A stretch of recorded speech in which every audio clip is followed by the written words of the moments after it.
Hello everyone, welcome to this INI-CET Anesthesia Questions discussion. I got 6 questions and most of the questions are very predictable questions. 3 questions directly from the oxygen delivering device. The topic I always say it's a very high yield topic with a lot of questions expected from that topic. 1 from pre-anesthetic evaluation, 1 question from drug and 1 clinical question with integration with other subject which I will discuss. So these 6 questions, let us start discussing. The first question from the topic oxygen delivering device. First question from oxygen delivering device. So I discussed this topic very nicely in your lecture in the app, and I told you in this topic 2 most important things which are asked about the devices. 1, what is the flow rate which we have to keep in the devices, and second, that what FiO2 will be delivered by that device. What is the range of FiO2 which will be delivered by that device? So that is what this question has asked about. The question is about child infant nasal cannula. So question is on nasal cannula. Okay. With a flow rate of 3 liter per minute. So they have asked with a flow rate of 3 liter per minute of oxygen flow. What is the FiO2 which will be delivered? Okay. Now this nasal cannula, what kind of device this is? What kind of oxygen delivering device it is? It is low flow, variable FiO2 delivering device, FiO2 delivering device. So what do I mean by this variable FiO2? I mean by this variable FiO2 that device can give some FiO2 at a particular flow, but this FiO2 which it will be achieved or not depends upon the breathing pattern of the patient. So in this device, this FiO2 achieved depends on breathing pattern of patient, So if patient has a higher respiratory rate, more air entrainment, room air entrainment will happen in the device and FiO2 will decrease. What FiO2 it can deliver at this flow also will not be achieved. So that's why it is variable FiO2 delivering device. So let us talk about nasal cannula. Let us stick to the device which has been asked in a question. So as I told you, it is low flow variable FiO2 delivering device. So in this, what is the flow which we keep? We can start with 1 liter and we can go up to 6 liter per minute. Going beyond 6 liter per minute will not give us any added benefit. And what FiO2 it will achieve? It will give us an FiO2 of 0.24 to 0.45 maximum, that is 24 to 45%. So how does this FiO2 will be achieved? It depends upon the flow and it depends upon the patient's breathing pattern, right? Now, very important, how is this calculated in nasal cannula, the FiO2 which it will achieve? For every 1 liter, for every 1 liter per minute of flow, 4% FiO2 will increase above room air, okay. So above room air 4% will increase. So if I am giving 1 liter per minute, what will I achieve? 0.25, right? That is 4% above room air, okay. If I keep the room air 20%, I achieve 0.24. That is 20 plus 4% for 1 liter. So 0.24%, that is 0.24. Okay. For 2 liter per minute, similarly 28%. For 3 liter per minute, so how it is calculated? For every liter, 4% FiO2 increases. For 1 liter, 24%. For 2 liter, 28%. For 3 liter, 32%. For maximum 6 liter, 44 to 45%. Okay. So now let us see for 3 liter. So for 3 liter, it will be 32 to maximum 33%. Okay. If I consider 21% as room air, so for 3 liter, if I add 4 into 3, 12. So 21 plus 12, so it comes to be 33%. Or if I add 20 plus 12, it comes to be 32%, right? Okay, so 32 to 33% is what we are expecting at a flow rate of 3 liter per minute. But infant child they have a higher respiratory rate. So definitely this calculated FiO2 will be achieved by them or not is little subjective. It cannot be more than this 30 to 33%. It can be less than 30 to 33%. It depends upon the breathing pattern of the patient, but it cannot be more than 30 to 33%. So what are the options in the question? 35%. It is above 33%, so I don't think this should be the answer. 30%, let me keep it. 25%, it is well below. No, it will also not be the answer. 40%, it is well above the 30 to 33%, so it cannot be the answer. So answer has to be your 30%, right? I'm saying child and infant have higher respiratory rate than adult, so definitely more dilution.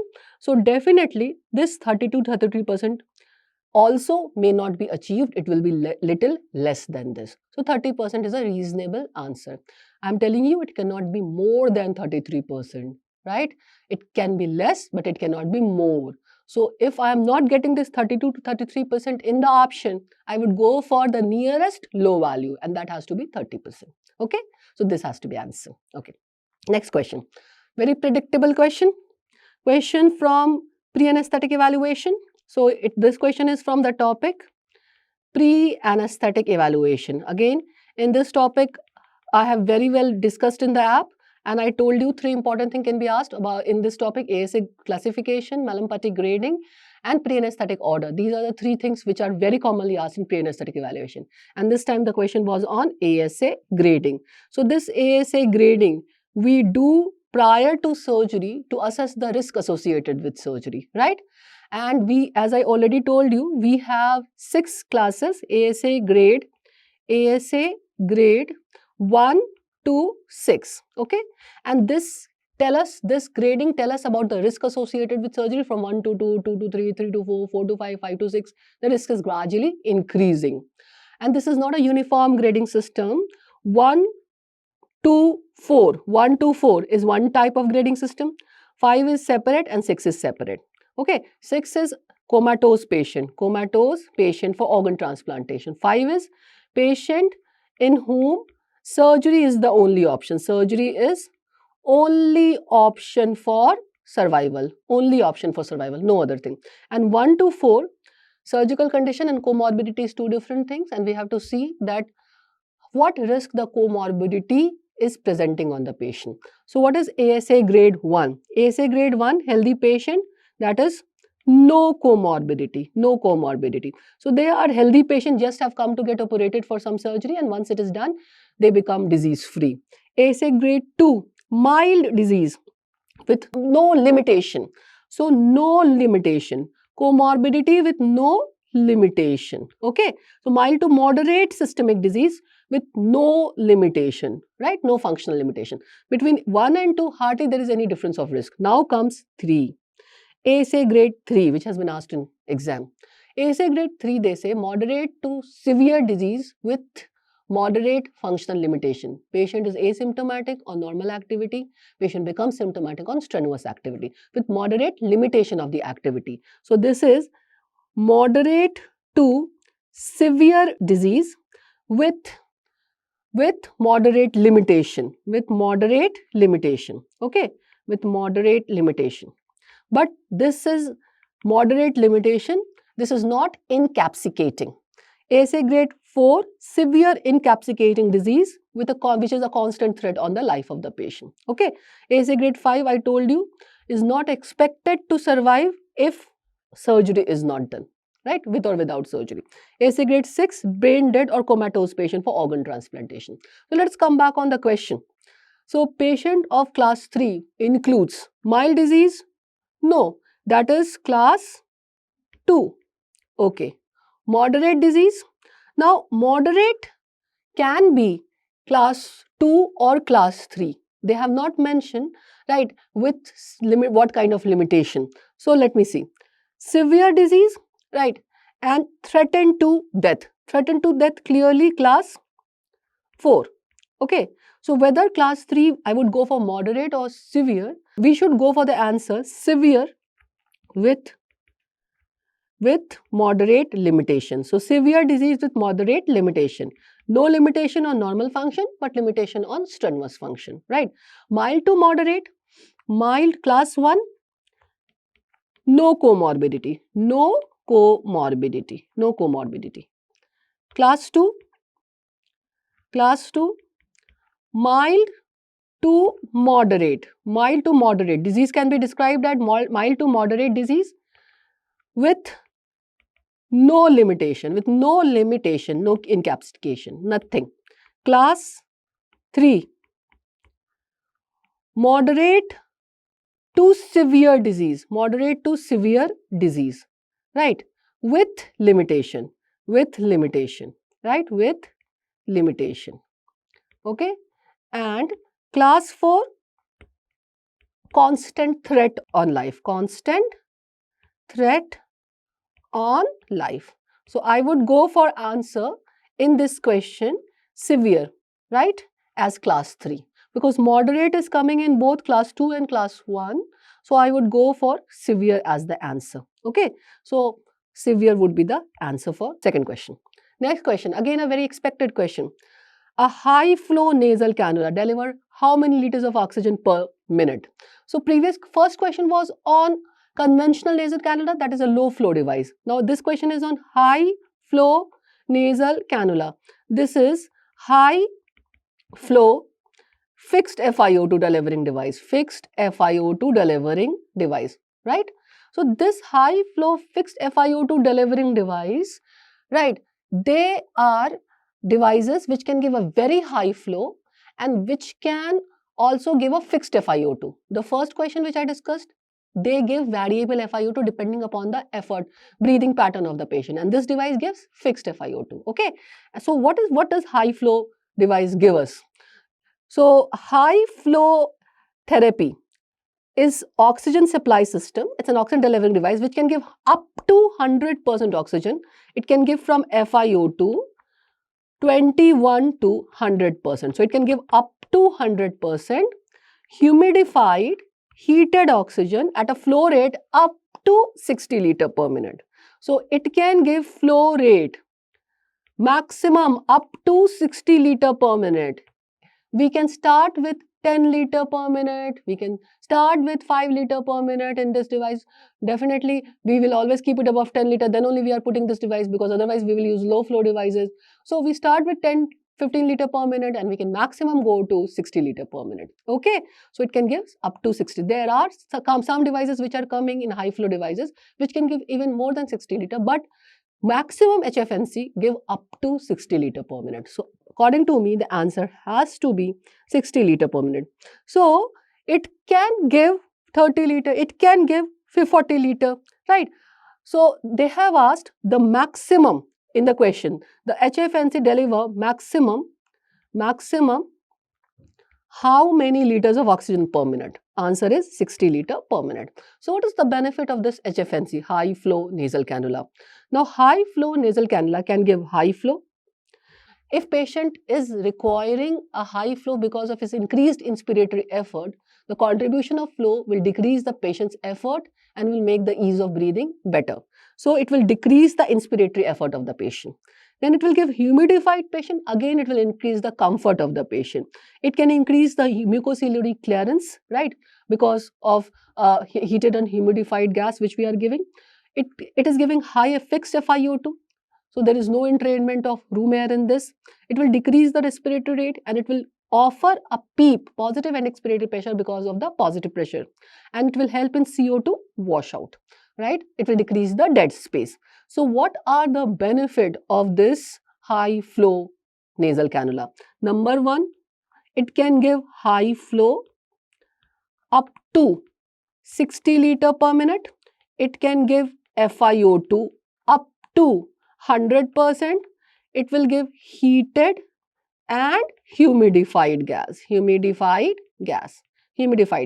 So 3 benefits about the device, and because of these benefits, the 4th benefit is it will decrease dead space, right? So it will help in ventilation by CO2 clearance, and it will offer PEEP, positive and expiratory pressure, as you will increase the flow. At 10 liter, some PEEP, at 20 liter, some more PEEP will be offered. So it offers PEEP up to 2 to 4 centimeter of water, and this will improve the oxygenation. So it improves ventilation and it improves oxygenation, because the device can give high flow, fixed FiO2 till 100% and heated and humidified gas.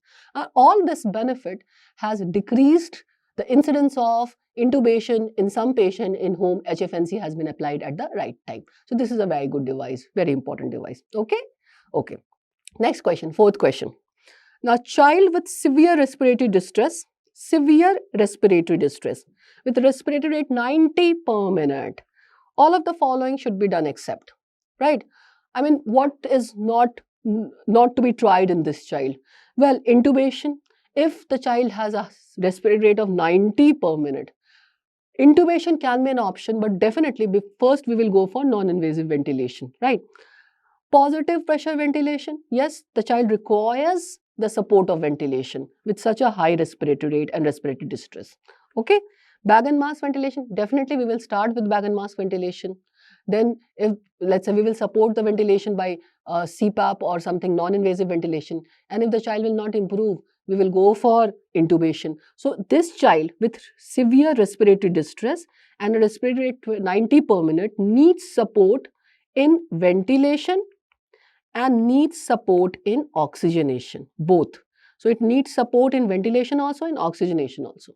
HFNC would have been a good option in this child, but respiratory rate of 90, I don't know how much HFNC would have supported. But how do we approach in this child? So initially, we can start with oxygen supplementation, but oxygen supplementation with a normal oxygen delivering device which is not supporting the ventilation would further not any improvement in this kind of child. It will just let's say waste our time in management. Okay, the child needs support in both ventilation and oxygenation. So fourth option, give oxygen with nasal cannula. This can only help in oxygenation, and that also in mild hypoxemia. So this device, if I will attach, this will not be of much benefit, because it will not give us, it will just waste our precious time in managing this child, because this device will not support the ventilation. Child will get let's say with this such a high respiratory effort, the child will go into negative downhill and further deterioration will happen. So we have to support ventilation. How can we support the ventilation? By bag and mask, yes. By positive pressure ventilation, yes, we will support with positive pressure ventilation, and maybe intubation is required. So all these things can be required in this child with severe respiratory distress. Giving oxygen with nasal cannula, oxygen supplementation is required, but with these devices, with nasal cannula, it would not do us much benefit. So fourth would be the answer, because except has been asked in the question. Okay. So respiratory rate of 90 requires support or assist in ventilation due to increased work of breathing. So this we will always go for NIV, non-invasive ventilation. And if this, how non-invasive ventilation? We can go for bag and mask ventilation. We can start with bag and mask ventilation. We can go for CPAP, right, non-invasive. And if this is not improving, we will go for intubation and mechanical ventilation. We'll have to put on mechanical ventilation. So we need to assist the ventilation in this child. Okay. Otherwise, more deterioration will happen. Okay. Next question. A very simple question, direct question. Pinpoint pupil is seen with, well, so many times I have told you, opioids. Opioids, all the opioids except one produces pinpoint pupil.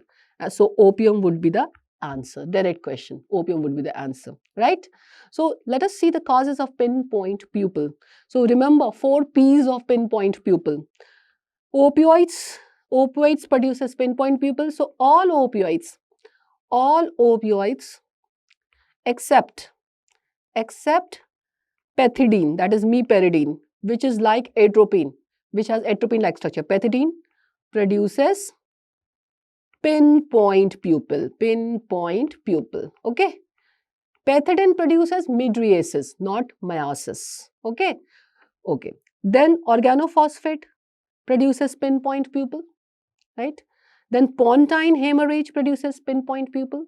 And then your eye drops, glaucoma eye drops like pilocarpine produces pinpoint pupil. So these 4 P's that is painkiller, that is opioid.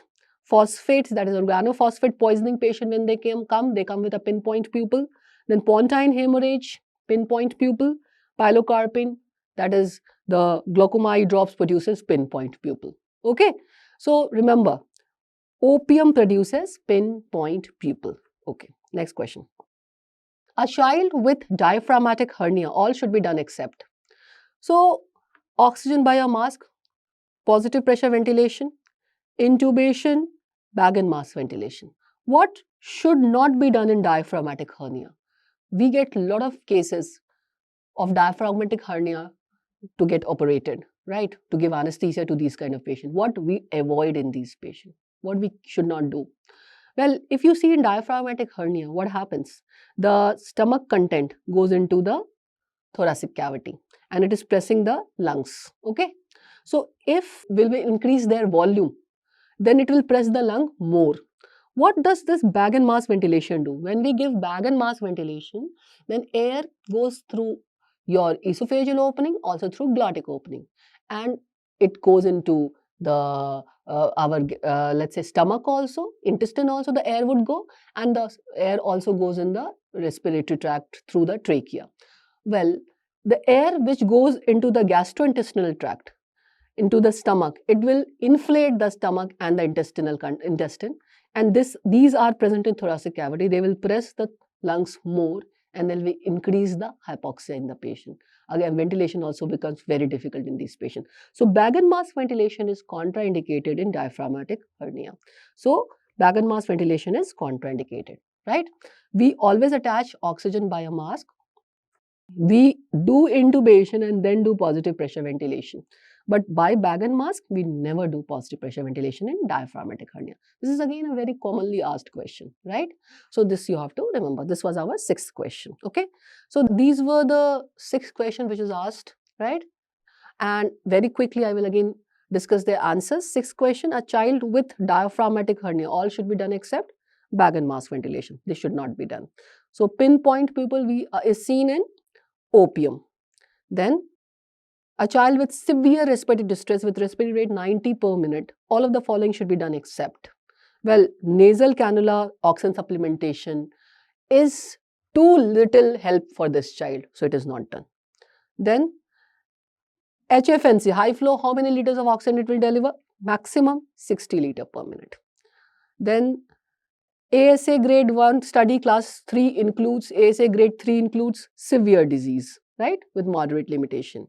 And child or infant nasal cannula with flow rate 3 liter per minute of oxygen flow. What is the FiO2 which will be delivered? 30% should be the answer. Okay. So this is the 6th question which I wanted to discuss with you. I hope you have done all the 6 questions correct. We have discussed all these 6 questions in the app. Hope you get a good result. Thank you.